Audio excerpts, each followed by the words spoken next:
Y son las 8:02 de la mañana, las 7:02 en las Islas Canarias. Damos la bienvenida a todos aquellos que se incorporan a esta hora a la sintonía de la mañana de Federico en Es Radio. Estamos ya en la segunda hora de programa. Hoy les vamos a acompañar, como siempre, hasta las 12 y a partir de las 10 con Isabel González y la Crónica Rosa, por supuesto.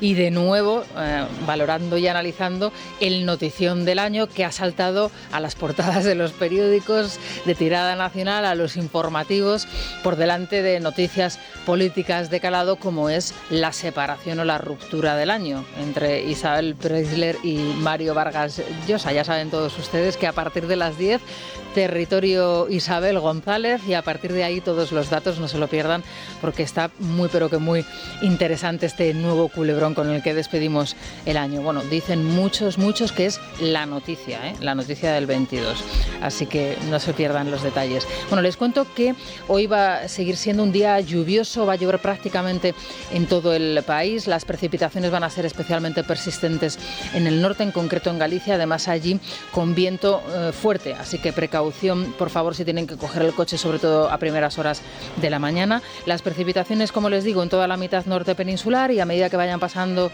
las horas va a ir recorriendo todo el país. En el centro peninsular a esta hora nos movemos en el entorno de los 7 grados, 8 aproximadamente, y la máxima será de unos 13. No va a ser un día especialmente frío, muy parecido al de ayer. La máxima, por supuesto, en Canarias, Las Palmas de Gran Canaria y en Santa Cruz de Tenerife, pero también en Málaga. Allí 23 grados, 23 graditos para disfrutar en un día como hoy, un 29 de diciembre. La mínima la localizamos, eso sí, en Teruel con 2 bajo cero.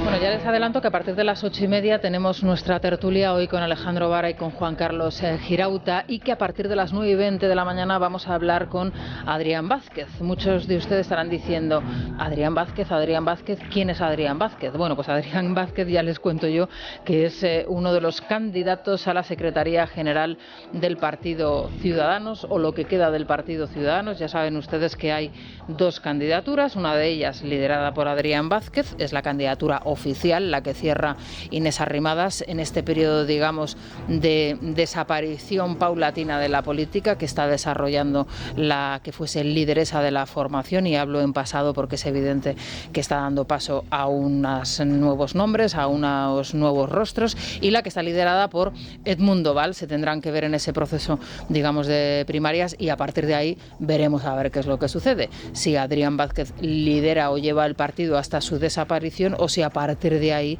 se puede regenerar o hacer algo a partir, lógicamente, entendemos, de unas nuevas personas, un nuevo proyecto y probablemente una nueva marca y también una nueva imagen. Bueno, con él hablaremos a partir de las 9:20 de la mañana. Yo creo que puede ser interesante, pero antes déjenme que les ubique en esa rueda de prensa maravillosa que dio ayer Yolanda Díaz, la vicepresidenta del Gobierno de España, la ministra de Empleo, la lideresa de Sumar y la candidata también a la presidencia del Gobierno, mientras no diga ella lo contrario o no la desmientan, porque de momento Yolanda Díaz está alimentando la bola, y de momento no ha negado ni ha rechazado absolutamente nada. Y digo que dio una rueda de prensa maravillosa porque es para analizarla desde el principio hasta el final.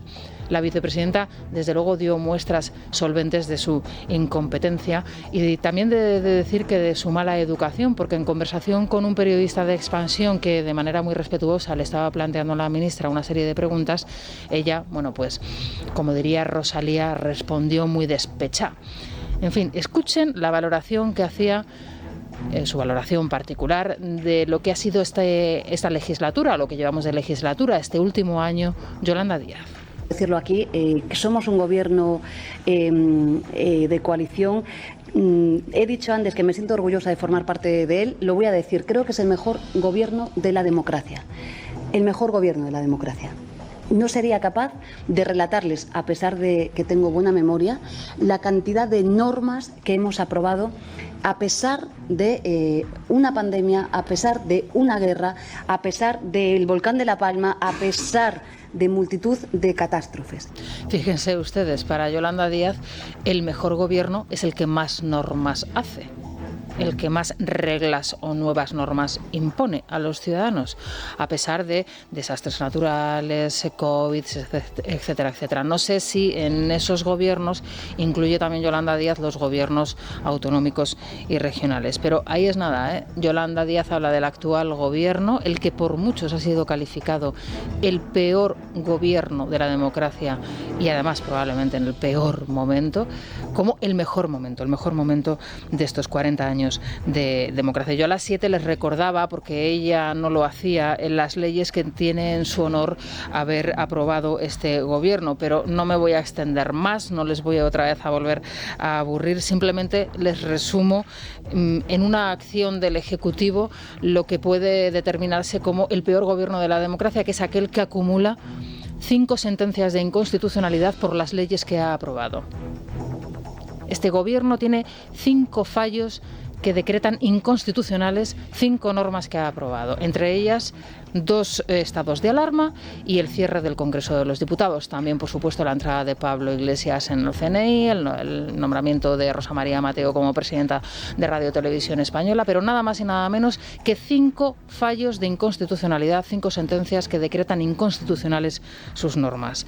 Esto habría que recordárselo a la vicepresidenta. A mí, personalmente, no me gustan las nuevas generaciones de los partidos. Considero que antes de meterse en política uno tiene que haber estudiado mucho, preparado y luego sobre todo haber trabajado, y entiendo que las nuevas generaciones en este sentido son todo lo contrario. También reconozco que las nuevas generaciones de los partidos tuvieron un papel heroico en situaciones muy complicadas en este país, como fue por ejemplo el papel que desempeñó las nuevas generaciones de partidos como el Partido Popular e incluso el Partido Socialista en el País Vasco y en Navarra. Pero he de reconocer que las nuevas generaciones del Partido Popular han tenido un acierto en recordarle a este gobierno quiénes son sus socios de gobierno, con quienes gobiernan en ese andamio gigantesco que han colgado frente a ese cartel en el andamio gigantesco que han colgado frente a la sede de los socialistas en la calle Ferraz de Madrid, y en donde de manera lógicamente irónica, con una fotografía de Pedro Sánchez y de Yolanda Díaz, les recuerdan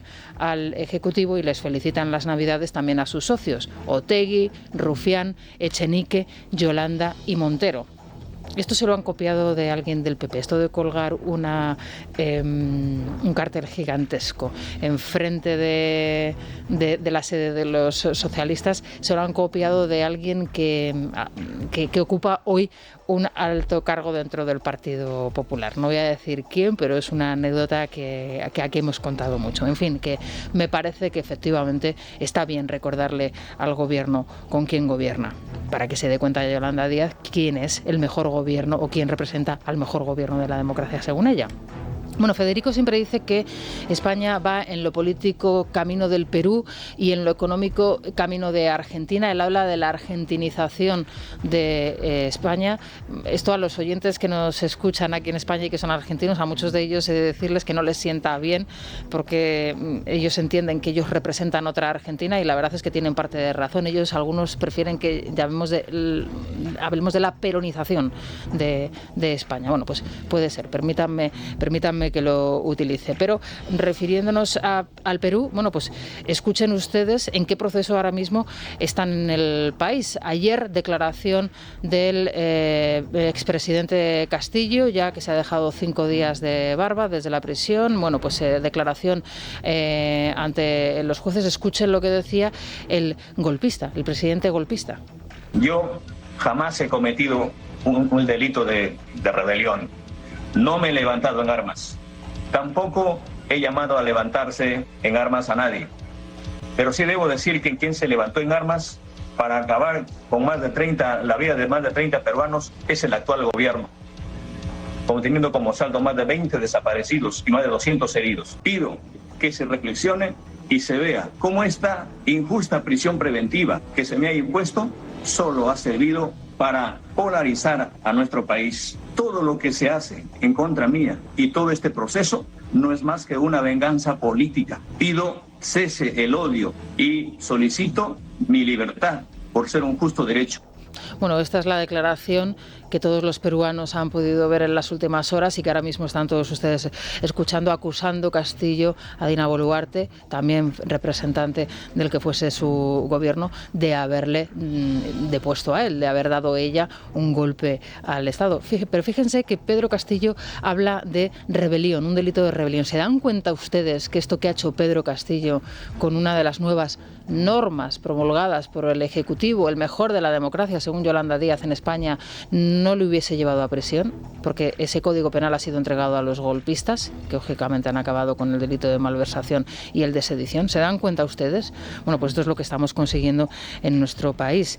Es que en algunos detalles vamos un paso adelantados, porque allí todavía el delito de rebelión, de sedición y de malversación existe. Pero es que toda la región, absolutamente toda la región, está contagiada. Es realmente lamentable y desastroso. En Bolivia, fíjense ustedes, acaban de detener al que ha sido el representante o el que era el actual representante de la oposición al régimen actual en Bolivia, a Luis Fernando Camacho. Ha sido detenido por la fuerza en el departamento de Santa Cruz, una de las principales, como les digo, figuras de la oposición al presidente Luis Arce, y uno de los causantes precisamente de la renuncia y huida del expresidente Evo Morales en el año 19. Nosotros hace tan solo unos días recibíamos aquí en este estudio, estaba sentada en este asiento que tengo yo a mi derecha, Carolina Rivera. Carolina Rivera es la hija de Yanine Áñez, que es la otra líder de la oposición, que en la actualidad está en prisión, lleva ya cerca de 2 años en prisión, además en una situación, en un mal estado de salud lamentable, incomunicada prácticamente,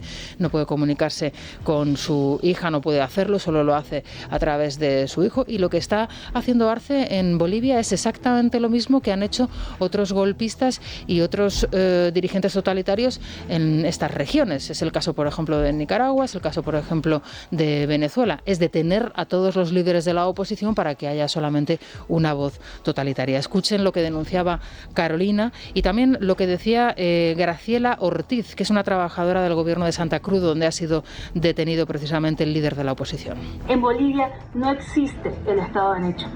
Lo que ha sucedido es otro golpe a la democracia. Como oposición tenemos que mantenernos unidos. Mi solidaridad a la familia del gobernador. Sé por lo que están pasando, porque yo lo estoy viviendo en carne propia hace 21 meses. Nos intercepta una vagoneta Patrol blanca, de ahí bajan personas de negro, con metralletas negras, y directamente se vienen a golpear los vidrios, ni siquiera nos dijeron bájense o algo, directamente a golpear los vidrios, como pueden ver, golpeaban y le daban con la parte de atrás de las armas. Este vidrio de acá lo quebraron y ahí fue que el doctor dijo, reaccionó y me dice, se bajó y dice, bueno, vienen por mí, aquí estoy, y se bajó, digamos, ¿no? Y ahí lo tiraron a él al piso, lo enmanillaron, lo alzaron. Bueno, esto es lo que ha sucedido en las últimas horas en Bolivia. La narración de esta mujer, de Graciela Ortiz, desde luego estremecedora, cómo se llevaban al líder de la oposición. Y dirán ustedes, bueno, tal, sí, Bolivia, bueno, es que esto nos queda muy lejos, el Perú. No. Esto está más cerca de lo que ustedes piensan y sobre todo estos son referentes para una buena parte del gobierno de España. Los gobiernos de Perú, los gobiernos de Argentina, el gobierno de Venezuela, el gobierno de Bolivia. En las últimas horas les hemos contado también el acercamiento que se ha producido y que se está produciendo entre el gobierno de España y Maduro, y el gobierno de Maduro. Sí, el gobierno de Maduro, la persona que ha provocado que 7 millones de venezolanos, muchos de ellos ya en nuestro país, tengan que abandonar su casa, su hogar para venirse y para huir de la dictadura y del golpismo de este régimen dictatorial y totalitario. Bueno, pues en las últimas horas hemos visto cómo se ha vuelto otra vez a reponer al embajador en la zona y cómo se están estrechando lazos con el gobierno de Maduro, deponiendo, por ejemplo, a Guaidó, que hoy lo denuncia en las páginas del diario El Mundo. Es verdaderamente triste, lamentable la posición de este Ejecutivo y son cuestiones desde luego que no hay que perder de vista. Por eso me parece desde luego siempre muy acertada la comparación que hace Federico al decir vamos en lo político como en el Perú, en lo económico como en Argentina.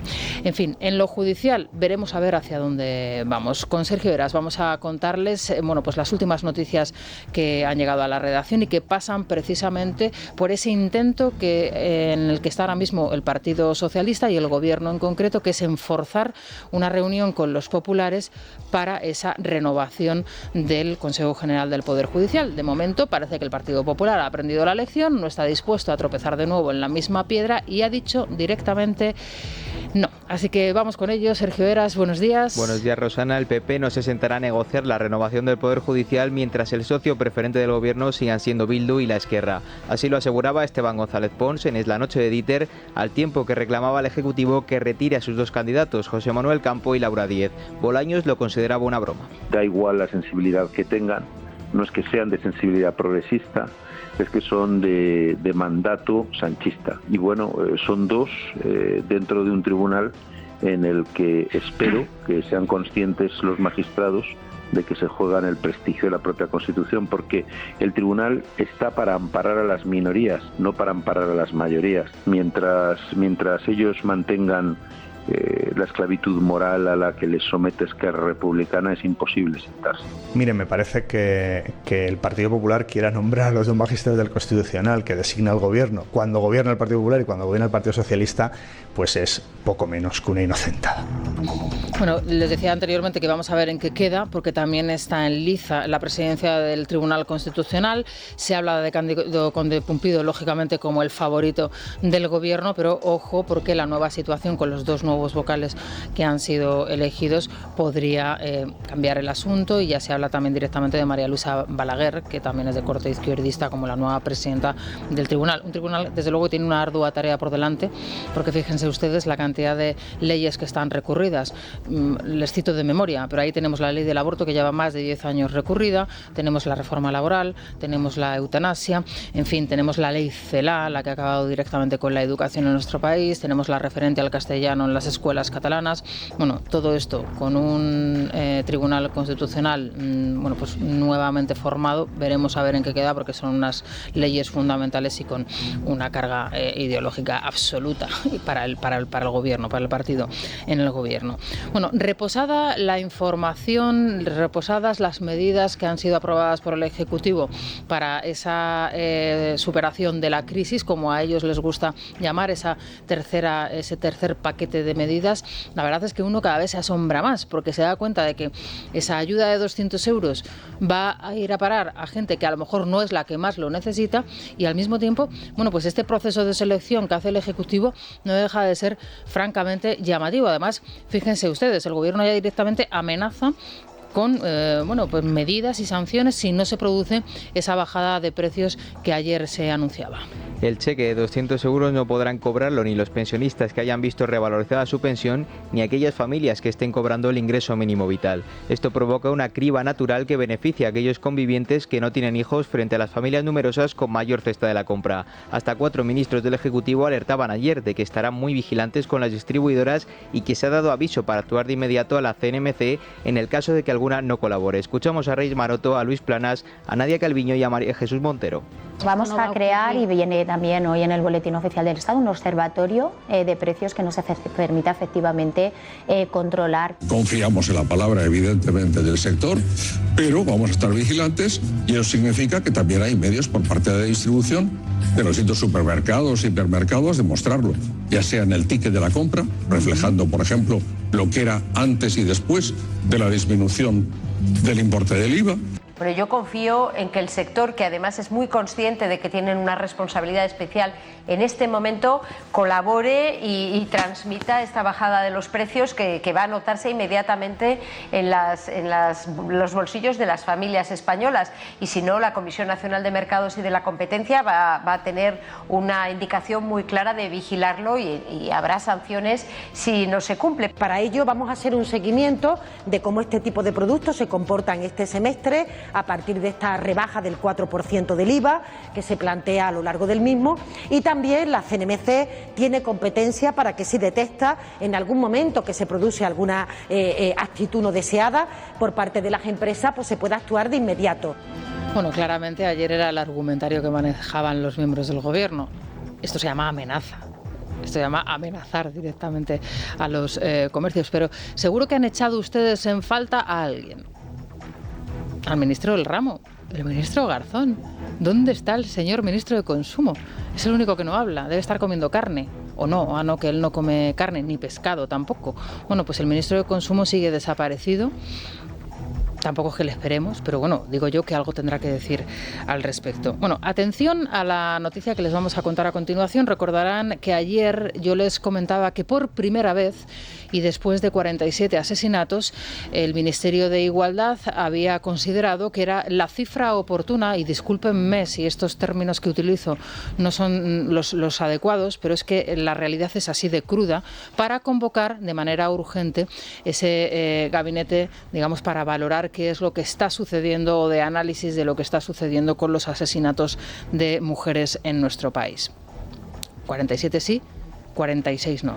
Yo creo que desde la primera víctima se tenía que haber reunido ese gabinete, que no sabemos muy bien a qué se dedica. Bueno, el caso es que ayer rueda de prensa de Ángela Rodríguez Pam, conocida por todos ustedes como una de las chicas que viaja con la ministra de Igualdad a Nueva York, para decirnos que se asesina más en festivo y que la única solución que puede poner el Ministerio y su departamento en concreto es solicitar y hacer un llamamiento a la colaboración ciudadana.